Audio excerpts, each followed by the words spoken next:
Տարեկան 3-ից 4 տոննա բիովառելիքի ու բիովառարանների արտադրություն Բասենի համայնքապետը գծել ու հաշվարկել է։ Այս եղանակով 30 երիտասարդներ աշխատանք կունենան, եթե կարողանան օգտվել Շիրակի մարզին հատկացվող Եվրամիության դրամաշնորհից։ Ավելի շուտ նորարար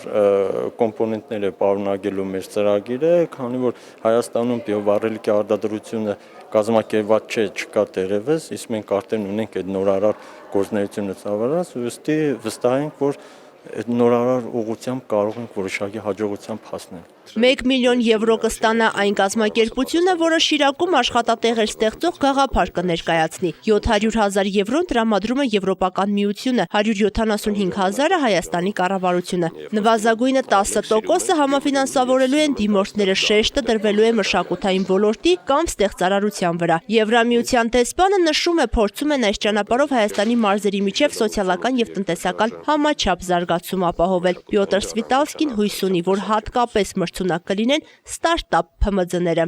Շիրակ մարզը այն մարզերից է համարվում,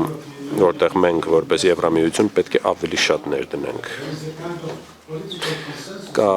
քաղաքական փոխհամաձայնություն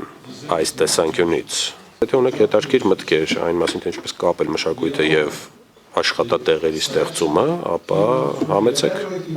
Ձեր քաղաքապետն էլ ինքնին նոր գաղափարներ ունի այն մասին, թե Եվրամիությունը որտեղ պետք է այս գումարը ներդնի։ Մրցութային հանձնաժողովը հիշեցնում է, Եվրամիությունից գումար ստանալը հեշտ չէ։ Մտքերը պետք է շարադրել հստակ, հասկանալի եւ միայն անգլերեն։ Հայտերը պետք է լրացնել ծրագրի բարձր չափանիշներով։ Հաղթող ծրագիր ունենալու համար ձեզ երկու բան է հարկավոր։ Առաջինը լավ գաղափար, երկրորդը այն վաճառելու կարողություն, որպեսզի հանձնաժողովը հետաքրքրված լինի եւ գնի։ Հաղթած գաղափարը պետք է կյանքի կոչվի առավելագույնը 2 տարում։ Նազիլ Էլբակյան, Արթուր Մարգարյան, Ժամ լրատվական։